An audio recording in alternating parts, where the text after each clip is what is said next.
Hey everybody, it's Fabrizio Aiello, creative horse HUber, and today I'm going to do some inking. If you're in the chat, let me know, and if you have any questions, feel free. It's a lovely day outside today, so people are out not doing this. But if you're like me and you hate the sun, you'd rather be doing this. So this is a drawing that I did a while ago. It's for a box. I finished the inking, finished the coloring. I just wasn't happy with it. So I'm going back to the inking and giving it another try. That is one of the good things about doing it in blue line. I can try different techniques, different tools, see what works.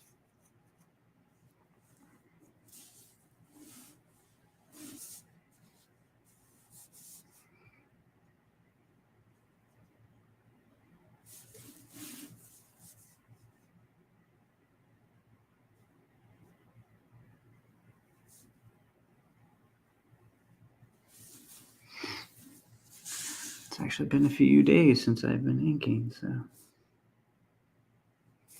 going to try to keep this one kind of simple. I'm not going to get too far into the details, just really big shapes, kind of outlining without looking too technical.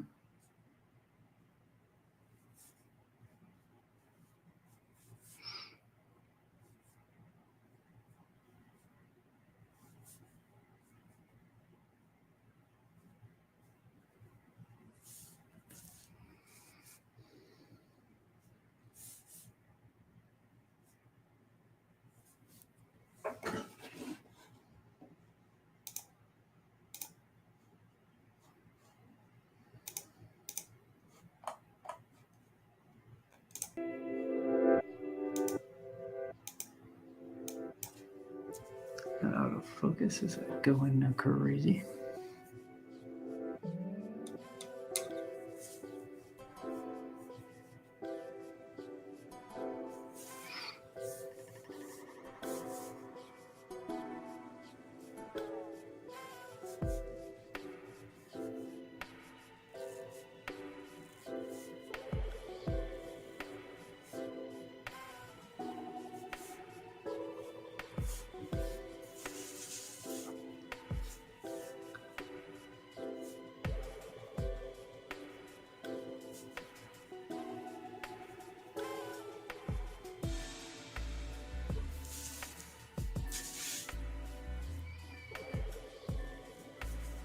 So a group shot like this it's a little interesting because you really want to make sure that you give everybody the right amount of focus.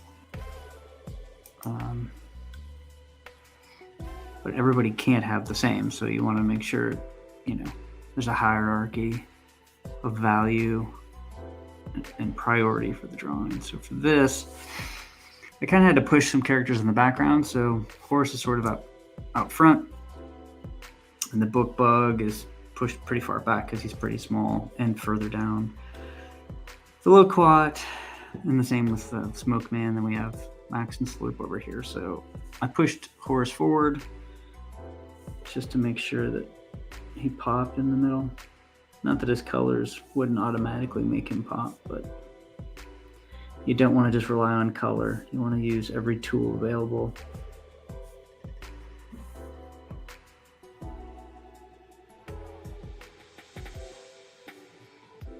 I may actually tweak how I draw over the next couple of years, I think. We'll see how that works out. Using the brush by itself has been great, but there's definitely a few other tools I want to try out on the book. So we'll see. It also depends on the subject matter. Horse definitely lends himself to a brush because more of an old school character, old school color palette. But if I tried that with something new, it might not look as good. It's not that it wouldn't look as good. It just might not be as cohesive.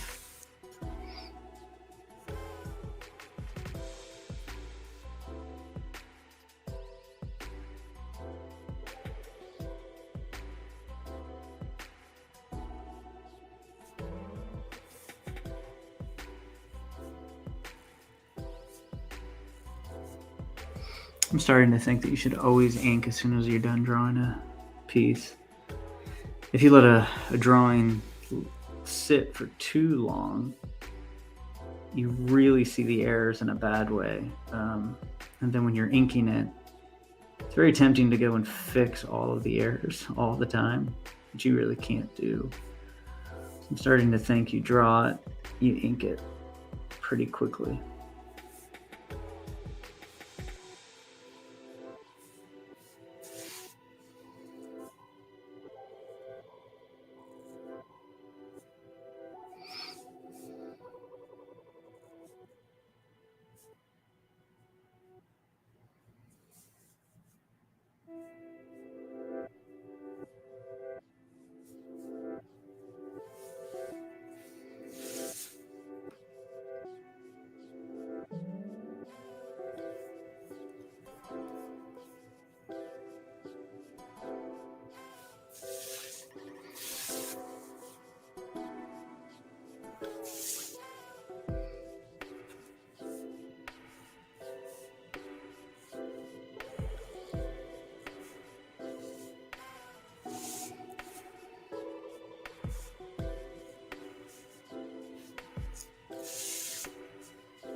Thing that does suck about images like this and certain group shots or retrospectives is that you need enough characters and stories to really warrant this kind of thing.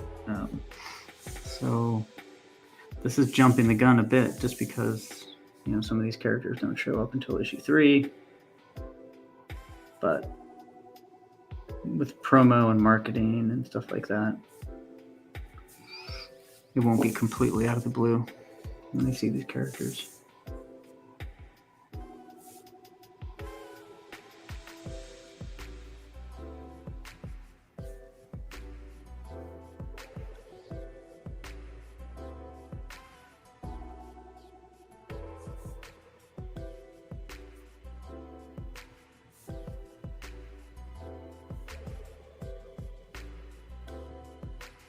I recently heard that Brian Bolin works 100% with a brush, and that just kind of blew my mind.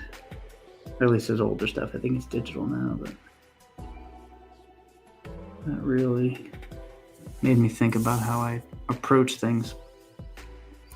Using a brush can make you a little looser than you normally would be. Also because you expect, okay, well, people like this style, they like it a little looser, they're really not caught up in a bunch of details. But then I look at Brian Bolin stuff, and it's really beautiful illustrations with a brush. So that's pretty impressive, especially straight lines. I know you can use rulers for that, but to me those always looked too stiff. So maybe I should look into that.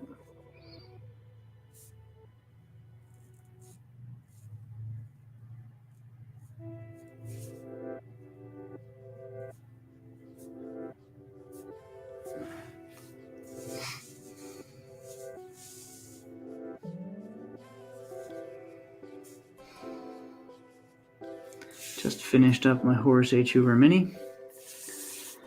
Got it painted, sent off to production. I'm using a modeler from the UK. I'll post his link on my Instagram. Does really great work, so I'm really excited to see how that works out.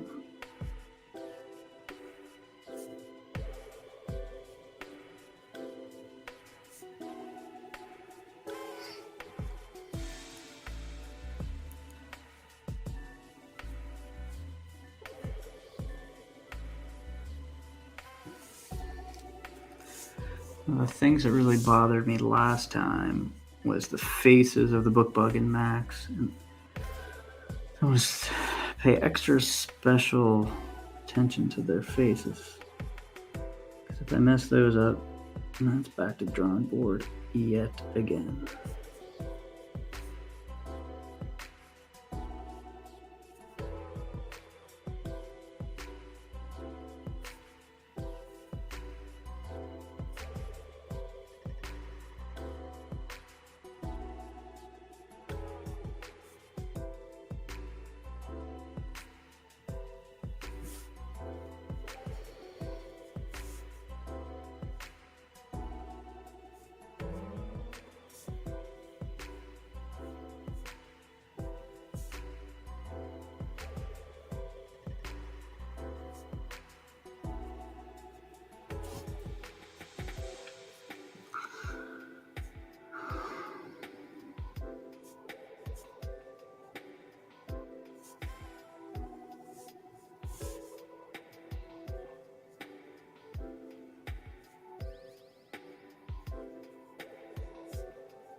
And I don't know if I like that or not.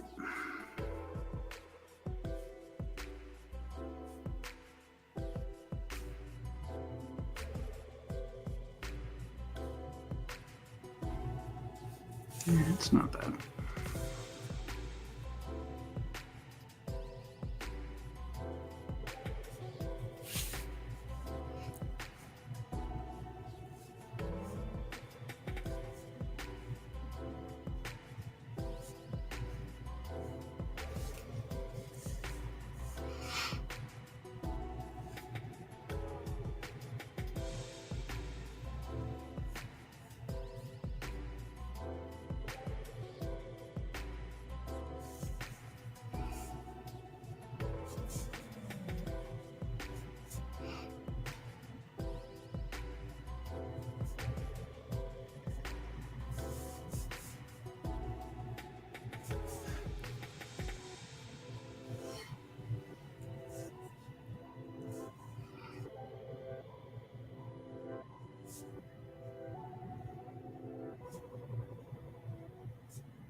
Okay, that's a bust.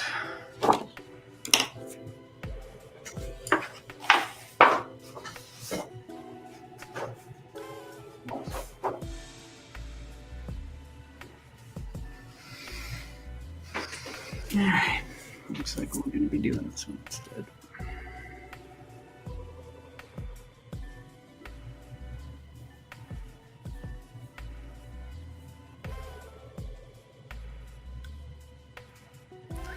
Guess that's going to be take 3 on that other one. So this is just a random drawing I did a while back. Feels loose, so I'm going to keep the inking just as loose. I'm going to do a bunch of detail. I'm going to draw with the ink, just like I did with the graph.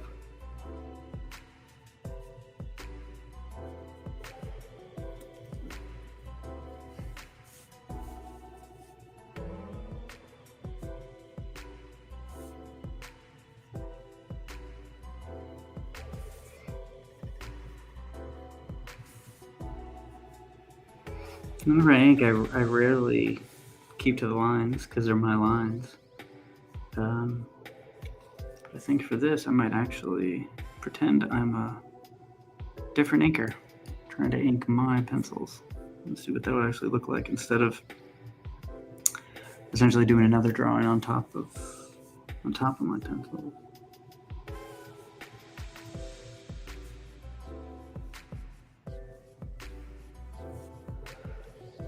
Question is, are my pencils decipherable for a regular inker? It's a good question.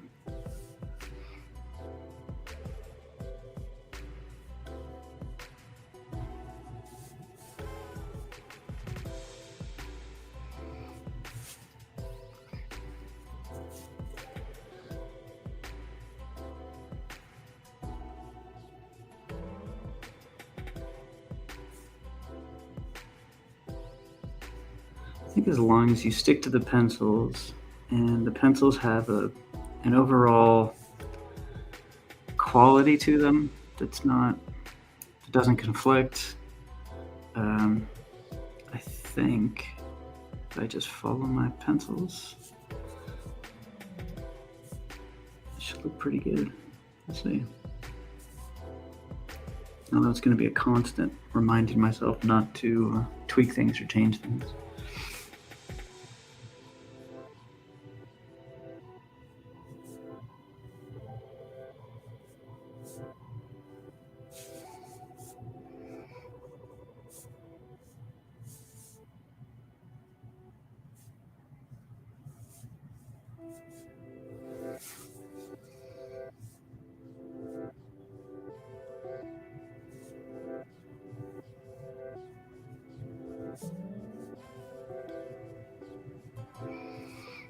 I pencil fairly loose sometimes, especially for these type of drawings.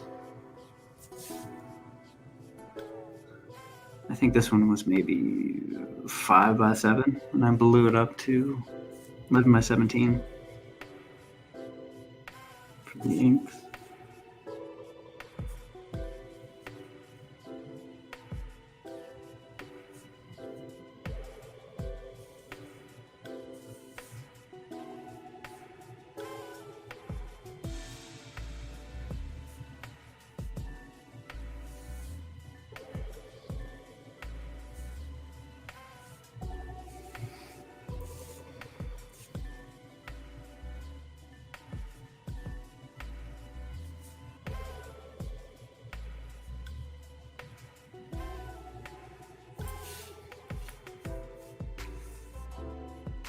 Kind of imagined him some sort of, I don't know, like politician or chancellor of a pocket universe where everybody's huge. He's not a particular like unique monster or anything. Just everybody is much larger than Horsey Cheever. Which is one of the benefits of writing stories in pocket universes. You can kind of do that as much as I want, not worry about too much about realism or, explaining why the pocket universe, as long as the pocket universe in and of itself is consistent and has like an internal logic, I can kind of do whatever I want.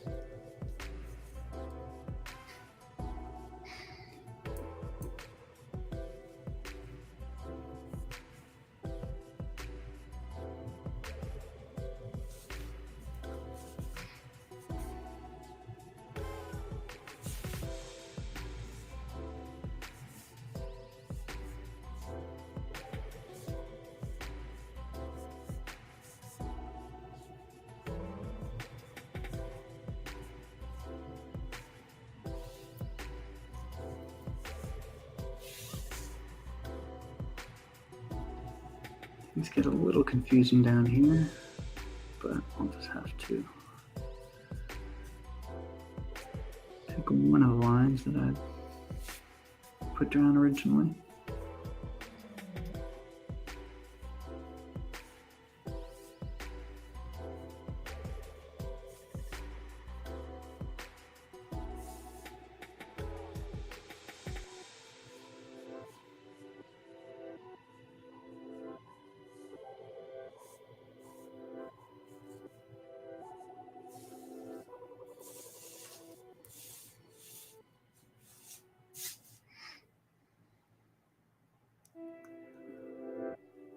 Whether or not I like this drawing in the end will probably dictate whether or not I kind of flesh out this character some more in this world.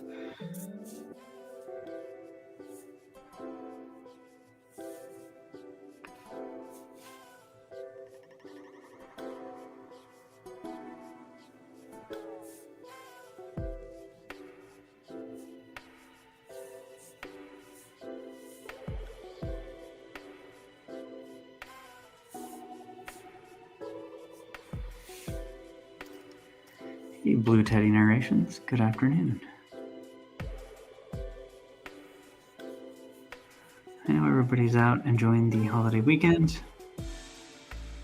and inside, drawing monsters.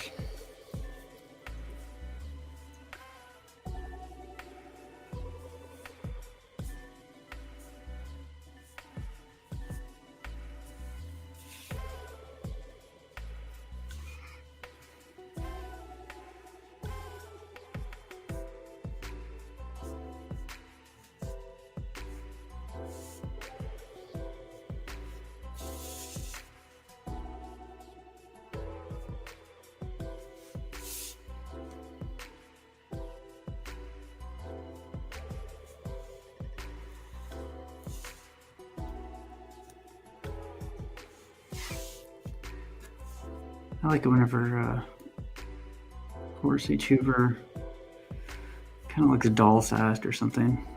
In issue 3, he does confront a much larger beast, so the size difference really is pretty stark.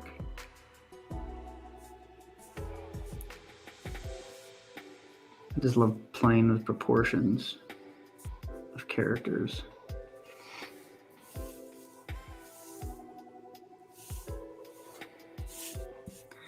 Just an immediate way to show threat, even if the character doesn't particularly seem threatening.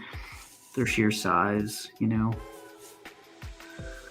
conveys that at any moment they could become threatening. They could, just swipe their hand and then swat somebody across the room.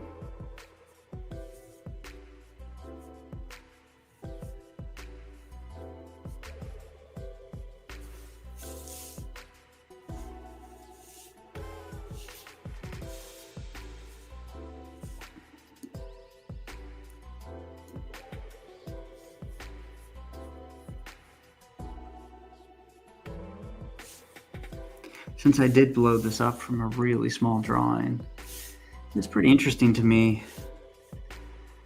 just how that changes the energy potentially of a drawing.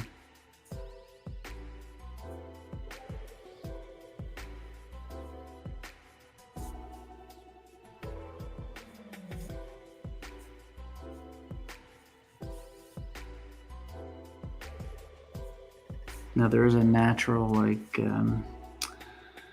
a tendency whenever you draw really small, you're unintentionally really messing with proportions, kind of like a miniature. If you look at sort of standard miniatures, at least from back in the day, not necessarily as much now because they do a lot of 3D modeling and proportions are perfect, or I should say, realistic, just shrunken down. Minis used to be like their heads were big, their hands were big, like certain features were always kind of blown up because they were working in such small scale. It's natural for some reason. To the point where whenever you would start to see miniatures that looked correct, they looked odd. they just looked like shrunken down people instead of this other sort of style. So whenever I take a drawing, a small drawing, and I kind of blow it up, it's interesting to me how sometimes the proportions are kind of tweaked a bit. Oh, I did fix that.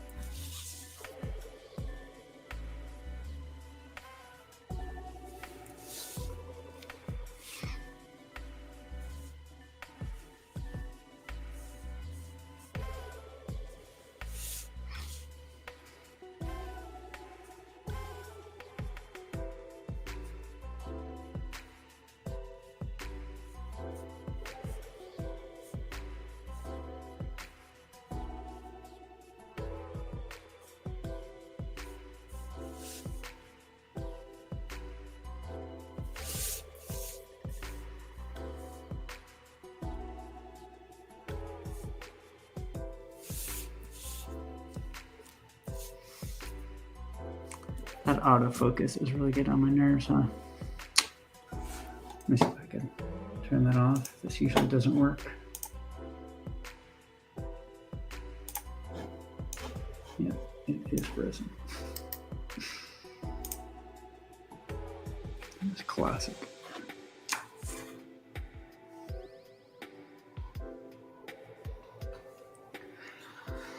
Sometimes throwing something black on these big white pages helps, but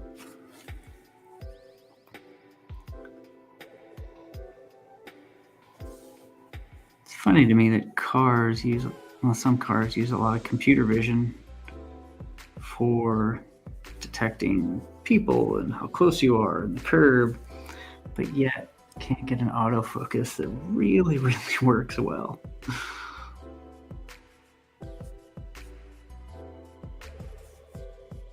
Still has no idea.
So we all have like these shorthand for certain things that we do.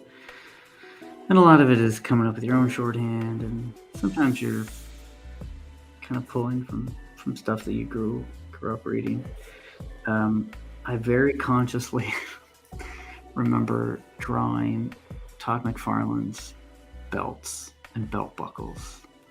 I don't know why I have this memory, but over and over and over again.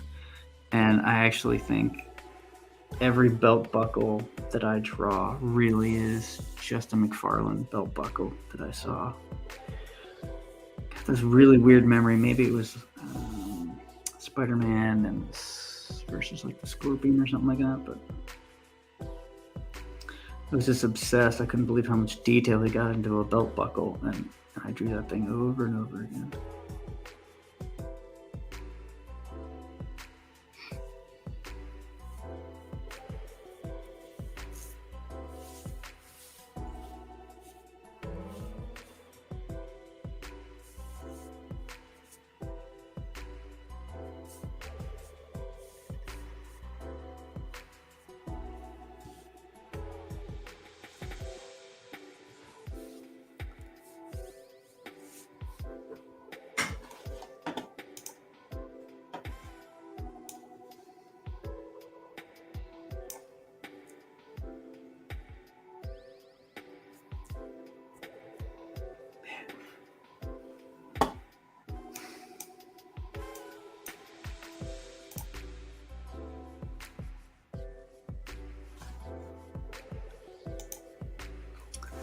Sorry about that autofocus. It just doesn't seem to want to turn off.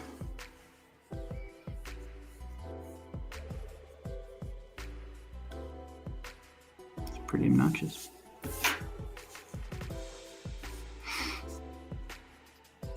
Problem with drawing Horace H. Hoover really loose is that he's, his head's geometric. So if you're too loose with like his helmet and things like that, then it's just going to look wrong. So I've always been really reticent to keep like the energy of a drawing into the inking, because if you get the perspective wrong a little bit, it could look pretty terrible. But for this drawing, I'm going to keep it. So whatever the drawing originally was, I'm going to pretend I'm the inker, and I'm going to keep those lines. I'm going to assume he meant, whoever this brilliant penciler was, I'm going to assume he meant every last mark he made on the page.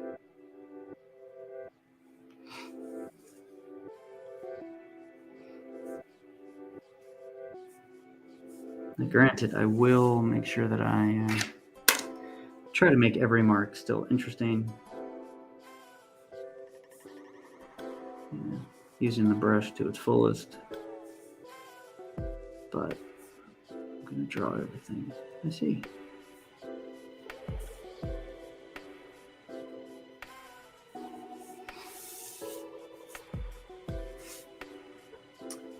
Hey John, how's it going?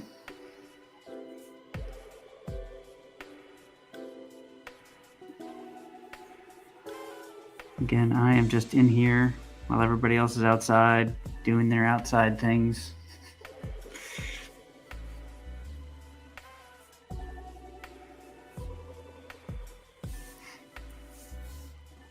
This is where I'm at. This autofocus is going to kill me. The big giant guy slamming Horace up against the wall.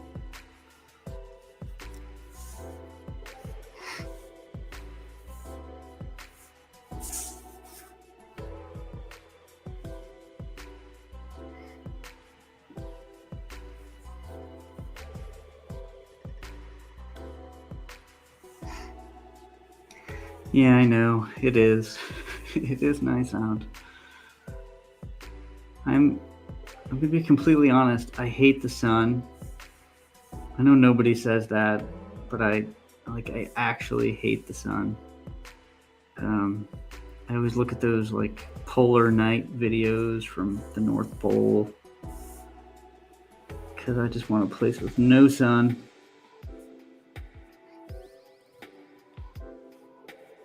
Wow, that looks pretty long, but it's proper, I guess.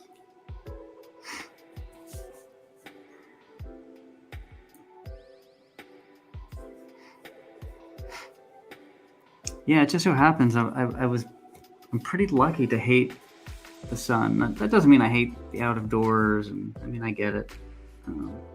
But by and large, as soon as it becomes like overcast and rainy, that is the best.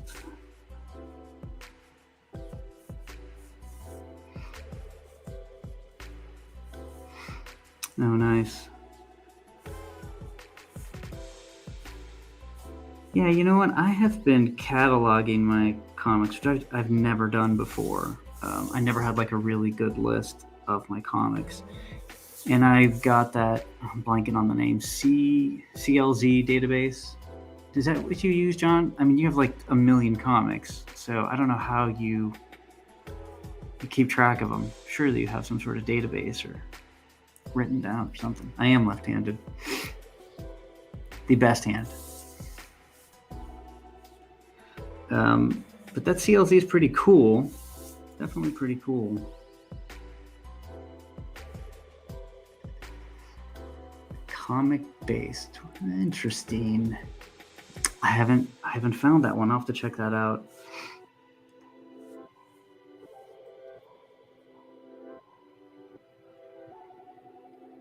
You're in Pennsylvania, Blue Teddy. Did I not know that? Yeah, I'm from Pittsburgh currently.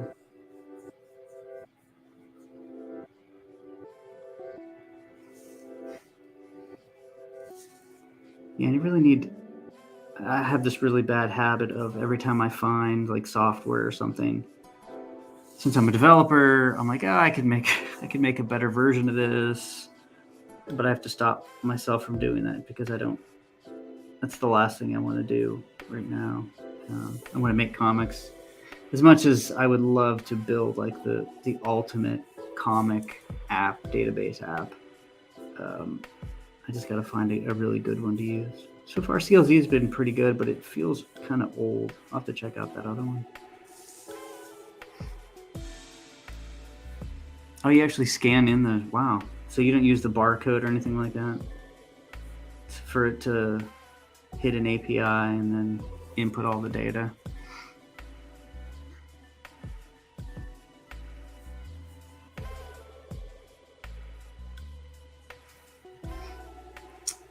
Oh, that's interesting. Yeah, it's not a bad place, Pennsylvania. I grew up in central PA, a place called St. Mary's, PA. That's very secluded, but Pittsburgh's pretty nice. I'm not in the city anymore. I am south of the city.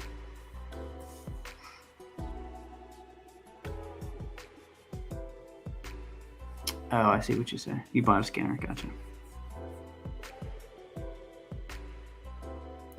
Although I have to be honest, I have to check some other local comic book shops, but the one that I've been going to for a very long time and a new one that popped up, I think I complained about the prices the other day. I think I'm done buying old comics for a while because it's insane. I couldn't buy anything that looked like it had a reasonable price on it. And I'm not talking about Key Comics or anything like that. I was looking at old Gru comics. I was looking at just old stuff that I had on a list to buy forever. I'm like, I'll grab a few of these, a few of those. It was insane. I think they just immediately increased the price on every comic they have now. So you know what? I'm gonna hold off. As much as I want to get more books, unless I find a really good place. At least around here, the comics are just through the roof.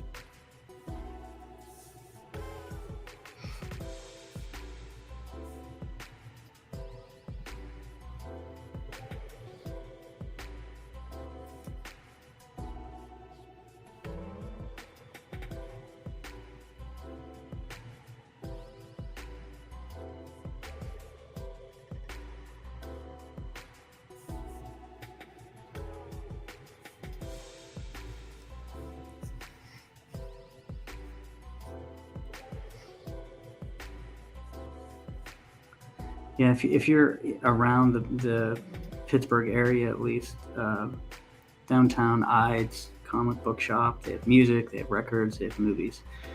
It's definitely the best place to get comics and things like that around here. I'm still kind of far from there, so places that are very close to me, unfortunately, have not been great. But if you get a chance to, it's really incredible. It's sort of a landmark.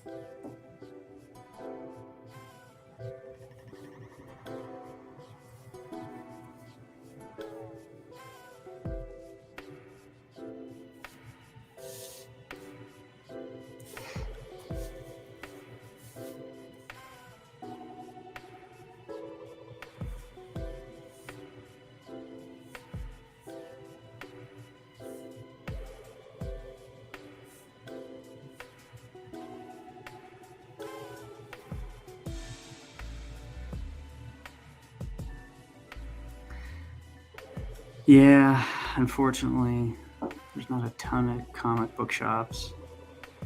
Um, I mean, depending on where you're at.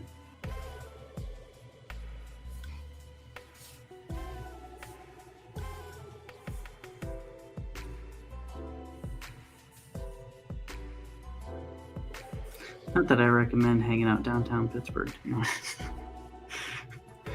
It's seen better days, honestly. Um, it's definitely seen better days. So,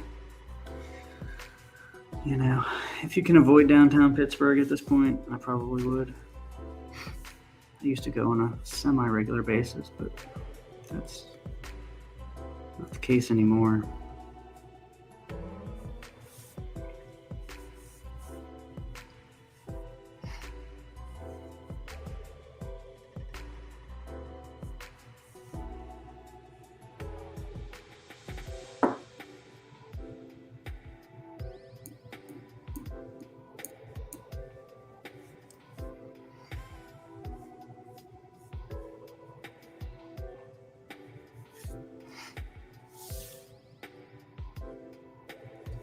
So we have Giant, call him Councilman, or I don't know. I don't want to give him a name just yet.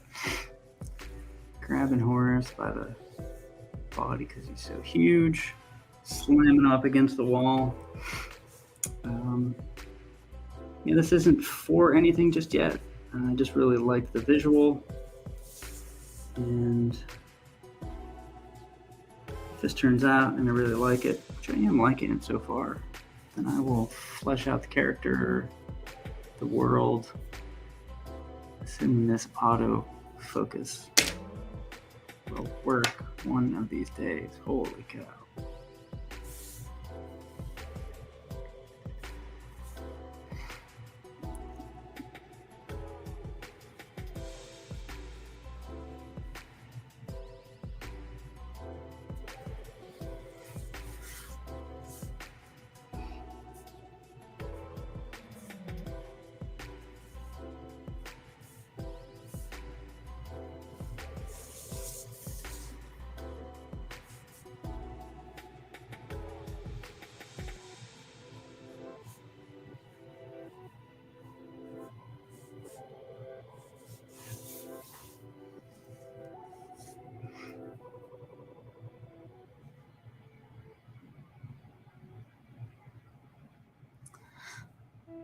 People are just really quick to lay on their horns up here. Yeah, for sure.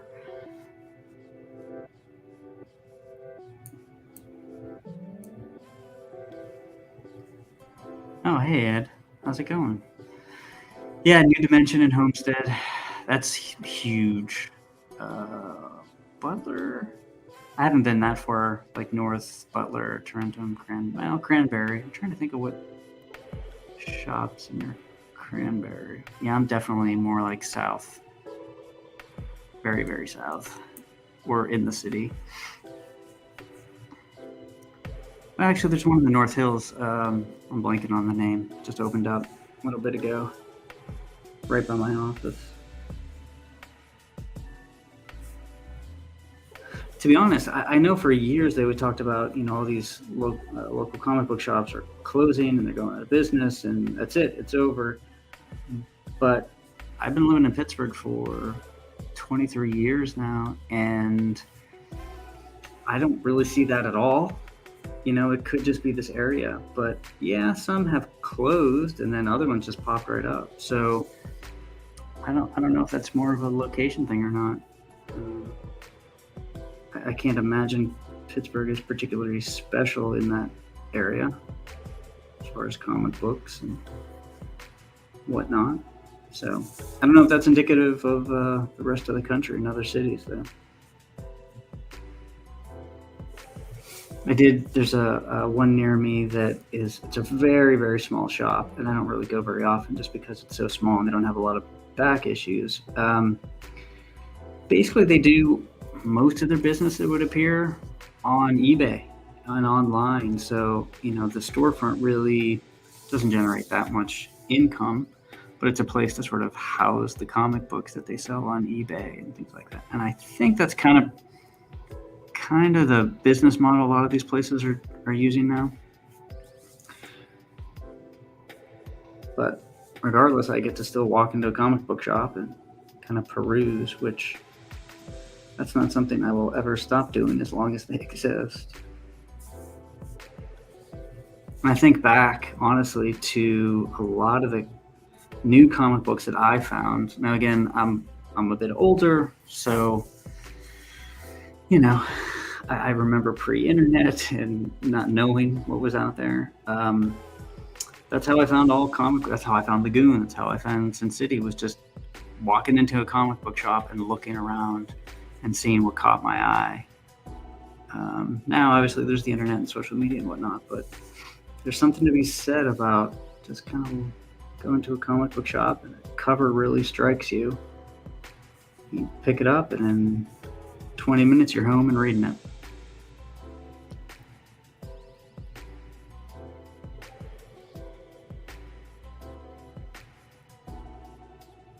Oh, Greensburg, yeah. I'm not that familiar with the area, but yeah, but there are enough comic book shops, I think, in sort of the greater Pittsburgh area.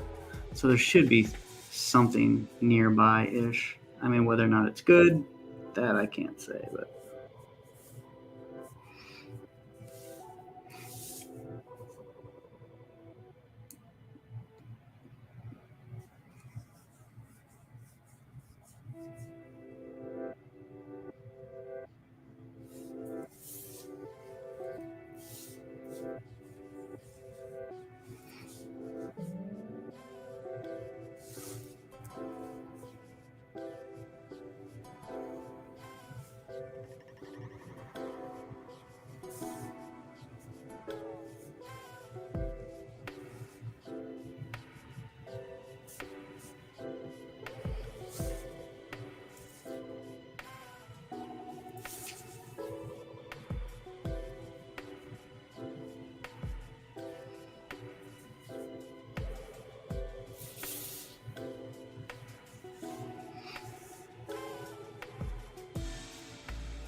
These are getting a little confusing with these loose pencils over here, so I'm gonna have to really choose my lines and hope that past Fabrizio knew what the hell he was doing.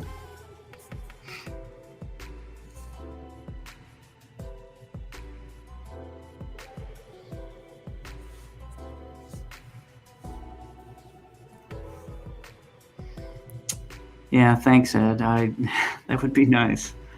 I've mentioned it to a few that I go to. They seemed ambivalent, we'll say, because I just didn't want to bring a stack of books and say, hey.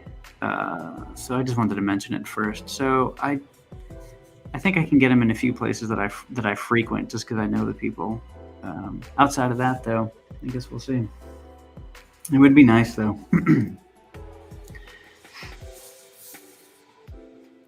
It would definitely stick out on the shelves, that's for sure. At least I think so. Just based on the color palette alone, newsprint, and all that jazz.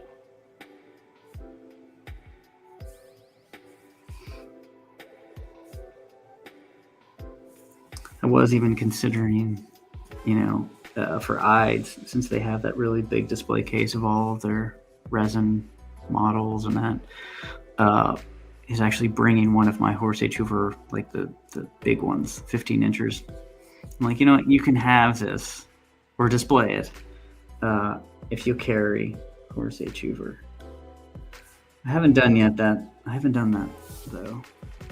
have considered it.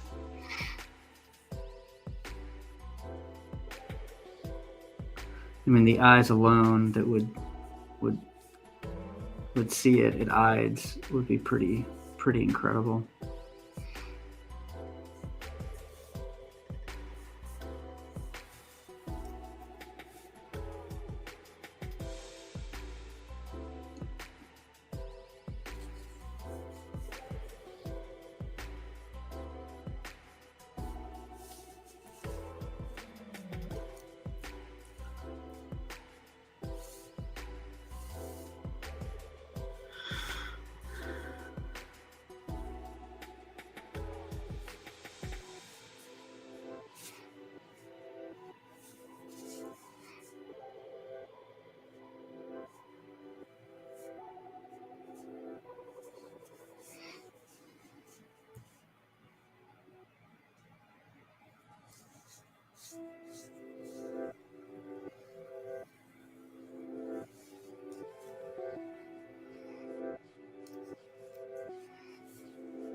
John, 20 minutes home and reading it? Where do you go, maniac? Got to catalog it, put it in alphabetical order with the other unread comics. Oh my lord. Not me. There's no way I could do that. It gets set. It may get set in a pile of unread books, but it's like right next to my nightstand. So like there's something about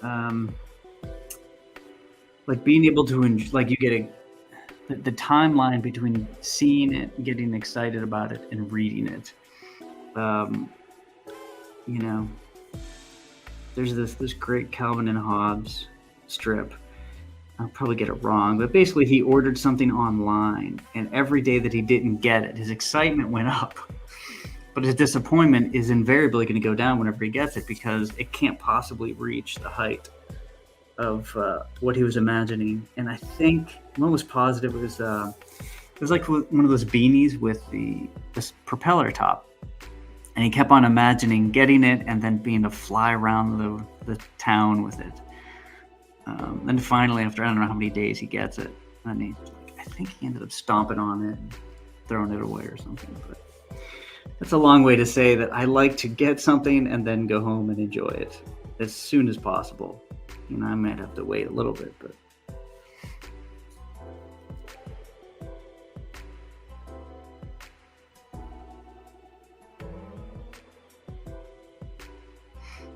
let's see, Ed. I think some of these places are ambivalent because they might not take it seriously without seeing the books in hand. The people from Reserverse, I don't know, that place comics had similar responses. Yeah, that is a good point. Yeah. I just wanted to test the waters to see if they were even open to something like that first. But you are right. Unless they see it, it could be anything,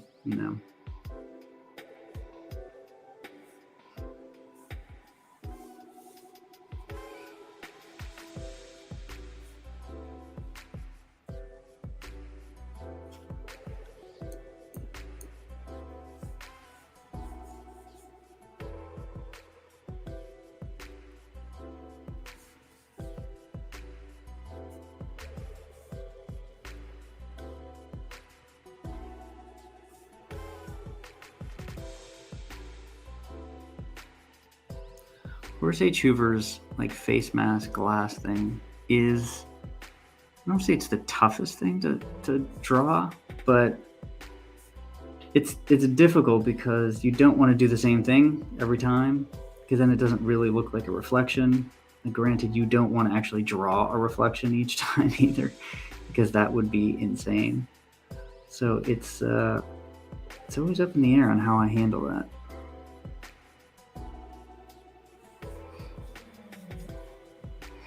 What I first started to do unintentionally was I would just put sort of blobs, and it kind of looked like Rorschach. I'm like, okay, I don't want that. I don't want the impression that, like, you know, there's something underneath or whatever. It is supposed to be a reflection, but it can't be an accurate reflection each time, because then I would literally never get an issue done.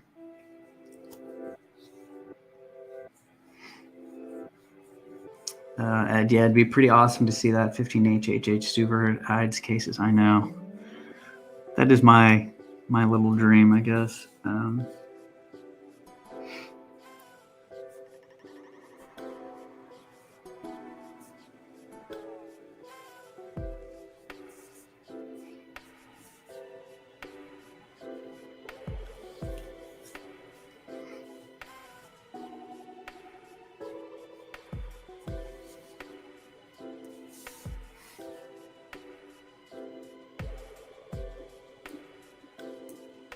Oh, hey, Blake, how's it going?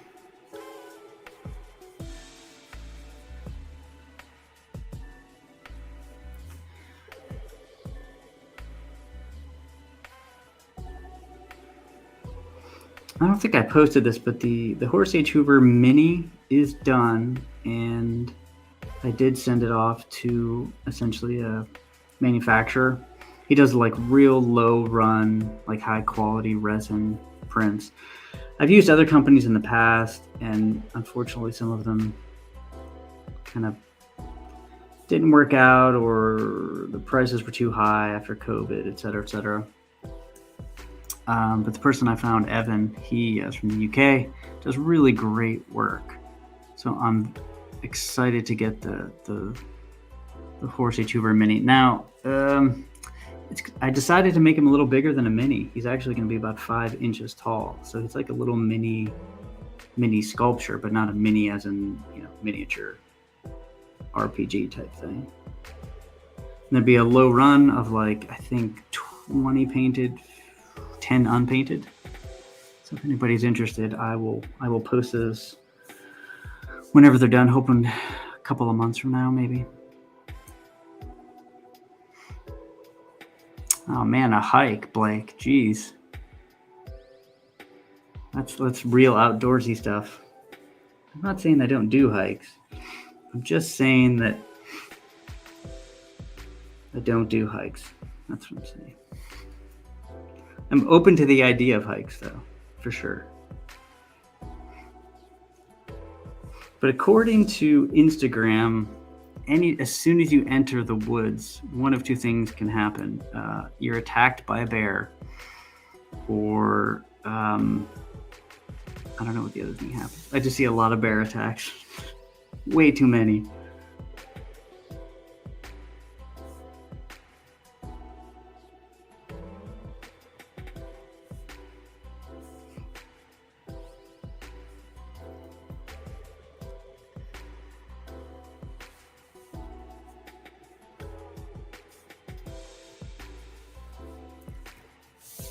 All right, this guy's turning out pretty good.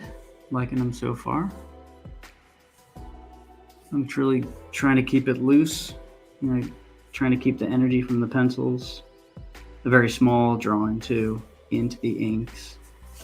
And I'm kind of digging it.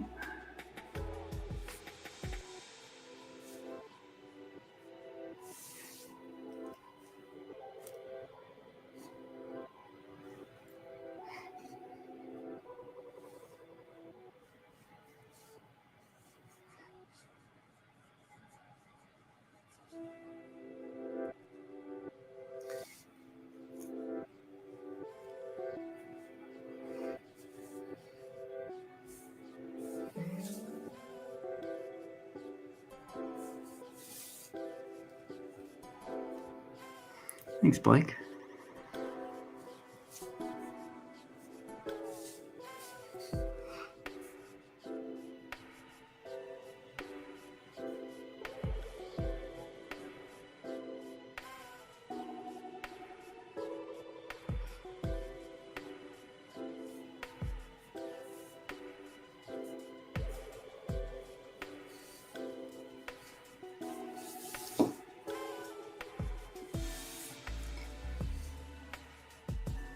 Captain Goodnight.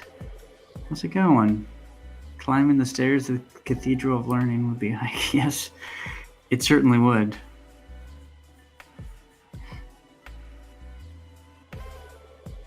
I had heard, I think Tim Burton wanted to use that for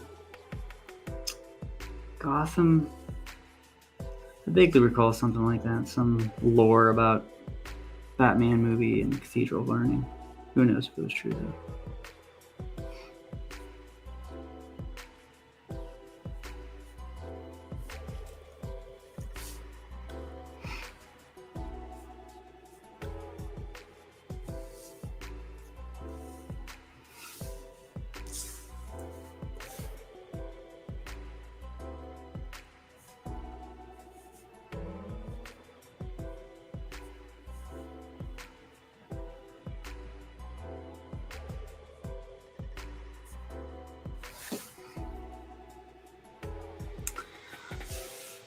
I don't know what I just did there. I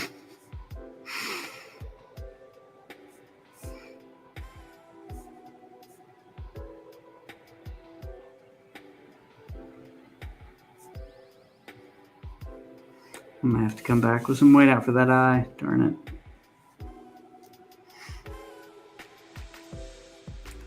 I'll do that later.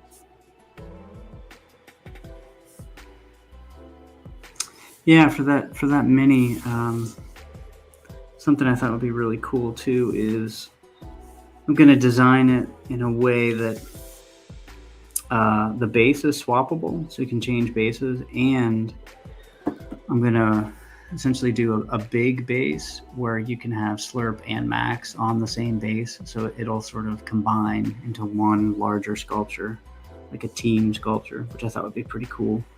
So we just had to make sure that during the modeling process that the model's keyed properly to swap bases like that. But that'd be cool. Then you can have all three characters and a funky base. I don't know what the base is going to be just yet, but something creepy, weird, funny.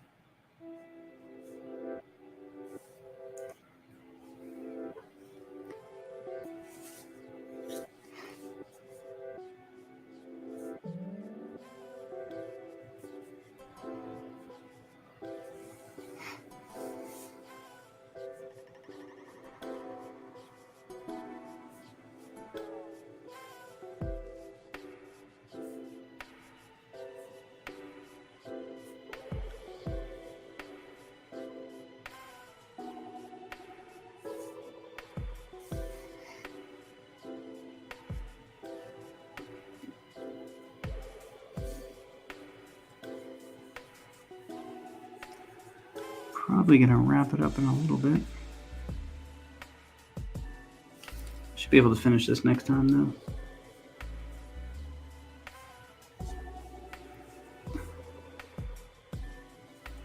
It's been a fun little experimentation.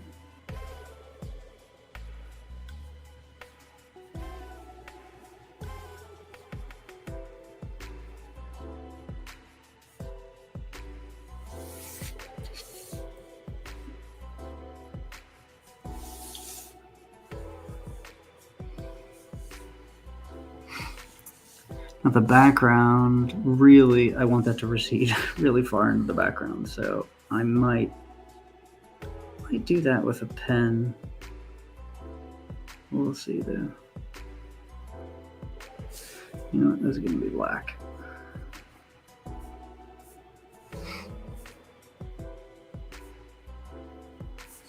Yep.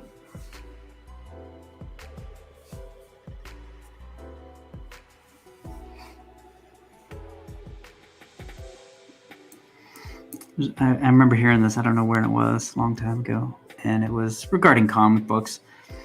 And somebody said, if you can't figure it out, then black it out. Kind of like Mignola style, just, make a silhouette or something like that. And I kind of took offense to it. I mean, I understand it to some degree, Yeah, that's true. Like, if you can't figure it out, just make it black. But then again, I'm like, some of my favorite books and comics, they really push the black silhouettes, like Mignola or Frank Miller or David Mazzucchelli or something like that. So as much as I think it's true, I still like just blacking things out. And it's a real skill too. I mean, you can't just make a silhouette and think it's going to work out. It's probably one of the hardest things to do, is spotting blacks. Ed, I really enjoy these videos, both for the insights and making the pages come alive. Wow, thanks. I really appreciate that. I mean, the fact that anybody showed up is just it's pretty cool.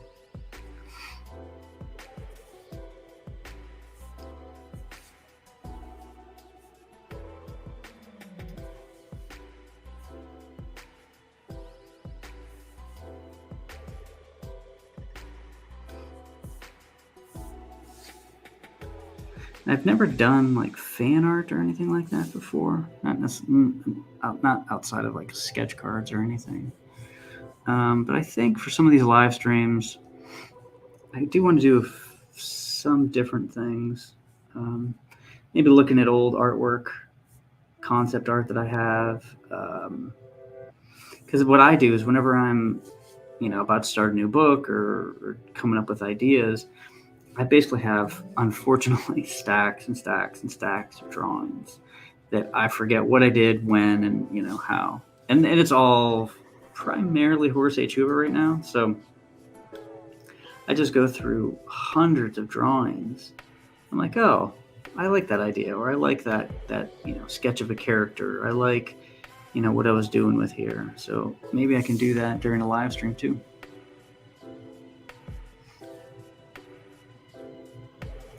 John, how much more black can you get? None more black.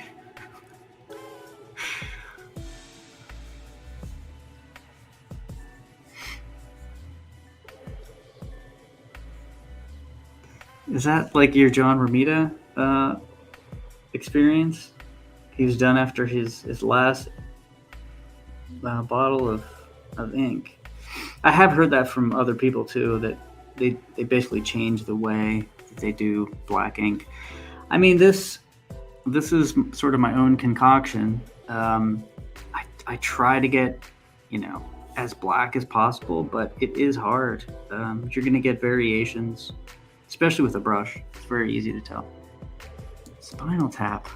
I mean, it's been a long time since I saw Spinal Tap. I can't picture that quote, though.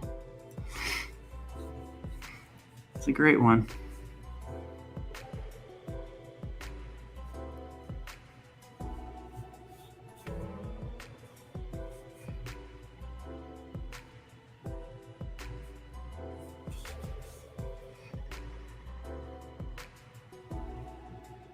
I always think about, Spinal Tap and Monty Python, and just older stuff that don't think could get made today, and I think for a few reasons. One is like, I don't know if the people that made that kind of stuff are kind of around. The kind of personalities needed to make something like that are around. I don't know. Let alone, being able to be made. Yeah, it's hard to imagine something like Spinal Tap being made today, especially Monty Python.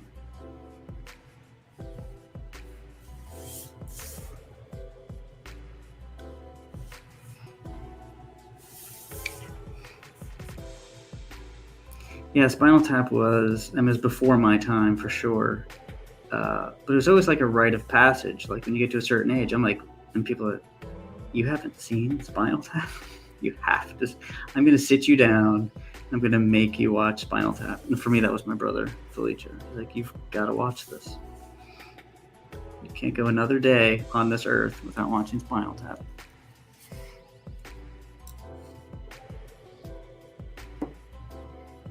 I'd also totally agree about the silhouettes. Even a shadowy figure catches light somewhat. And it isn't just a black blob. Certainly takes a careful hand. Yeah, it is tricky. Yeah. I actually tend towards like leaving space in my blacks a lot of times. Like this, sometimes I'll, like under his helmet, will be a solid black, and then sometimes I'll leave it just with a little space, because if that was solid black and then I tried to do like this edge, then it would just be a giant black mass, and it really wouldn't read as much. You just don't get as much form. And admittedly, Mignola is not worried about like form. He's worried about like design. You know, a lot of his characters and structures, they're really anymore are not very three-dimensional as far as like, you know, something like that. But they are designed really well.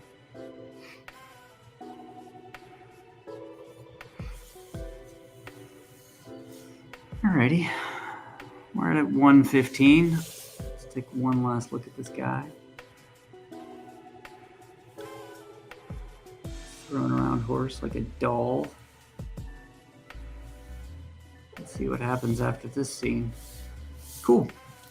Yeah, well, thanks everybody for popping in. I really appreciate it. It's great having company and chatting about the art and comics and whatnot. So, yeah, thanks. And I will try to do these weekly. Everybody have a good weekend. Have a good holiday. Stay safe. And I'll see you later.